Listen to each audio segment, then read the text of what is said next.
ప్రియమైన దేవుడి బిడ్డలారా, నా ఆధ్యాత్మిక కుటుంబ సభ్యులారా, మీకును మీ కుటుంబ సభ్యులందరికీ దివ్య కారుణ్య మహోత్సవ పండుగ శుభాకాంక్షలు. దివ్య హృదయము, దేవుడి యొక్క తిరు హృదయము. ఆ హృదయము మన కోసం పరితపిస్తూ ఉంది. ఏమని అంటే, ఆనాడు హేబేలు రక్తం మొరపెట్టింది కదండి, ఇదిగో కయ్యను చంపు అని, శిక్షించు అని. ఇక్కడ దేవుడి యొక్క హృదయము, యేసుప్రభువారు మన కోసం చిందిన రక్తము, మనల్ని రక్షించు రక్షించు రక్షించు అని దేవుని విజ్ఞాపన చేస్తూ ఉంది. అందుకే 1 కొరింథీ 6వ అధ్యాయం 20వ వచనంలో దేవుడు ఇలా సెలవిస్తూ ఉన్నాడు, ఆయన వెల ఇచ్చి మిమ్ము కొనెను కనుక మీ దేహముతో దేవుణ్ణి మహిమపరుపుడు. ఆమేన్, హల్లెలూయా. అందుకే ఈ లోకంలో శరీర రూపధారుడిగా వచ్చాడు. దాని తర్వాత దేవుడిచ్చిన ఆ దేహాన్ని, మరియ తల్లి గర్భం నుంచి పుట్టాడు పరిశుద్ధాత్మ ద్వారా.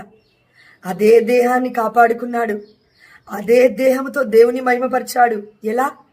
ఇదిగో ఈ లోక పాపం అంతటినీ కూడా మనం శరీరము ద్వారా చేసిన పాపాలు ఆత్మను నశింపజేస్తున్నాయని తెలుసుకున్నాడు ఆ తండ్రి.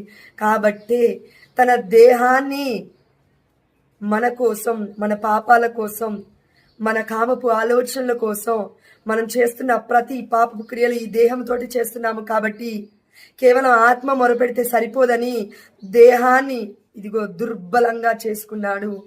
ముఖపోలికలన్నీ ఇదిగో గుర్తుపట్ట రాకుండా చేసుకున్నాడు.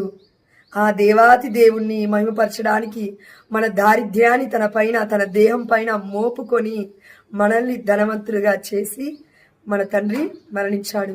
అందుకే తండ్రి, నా ఆత్మను నీకు అప్పగించున్నాను అన్న దేవుడు యేసయ్య కేవలం ఆత్మతోటి తిరిగి లేవలేదండి, దేహముతో తిరిగి లేశాడు. అందుకే అంటున్నాడు శిష్యుల దగ్గరికి వెళ్ళి, ఇదిగో నేను భూతాన్ని కాదు, నాకు శరీరం ఉంది, నాకు రక్తం ఉంది, ఇదిగో నా యొక్క చేతులలో గాయాలు చూడండి, ఇదిగో తోమా నా ప్రక్కన వేలు పెట్టి చూడు. అదేవిధంగా శిష్యులు నమ్మట్లేరని కాల్చి తెచ్చిన చేప ముక్కను తిని, నేను భూతాన్ని కాదు, దెయ్యాన్ని కాదు, నేను దేవుణ్ణి మహిమపరిచిన మీకు దేవుణ్ణై ఉన్నాను అని చెప్తూ ఉన్నాడు. అందుకే యోహాను సువార్త 20వ అధ్యాయం 17వ వచనంలో వాక్యం ఇలా సెలవిస్తుంది, ఇదిగో మరియా మగ్దలేనమ్మా, నన్ను పట్టుకోవద్దు, నేనింకా ఆరోహణమై పోలేదు నా తండ్రి వద్దకు. కాబట్టి నీవు వెళ్ళి నీ సహోదరులతో ఇట్లు చెప్పుము, నేను నా తండ్రి, మీ తండ్రి, నా దేవుడు, మీ దేవుడైన వాని యొద్దకు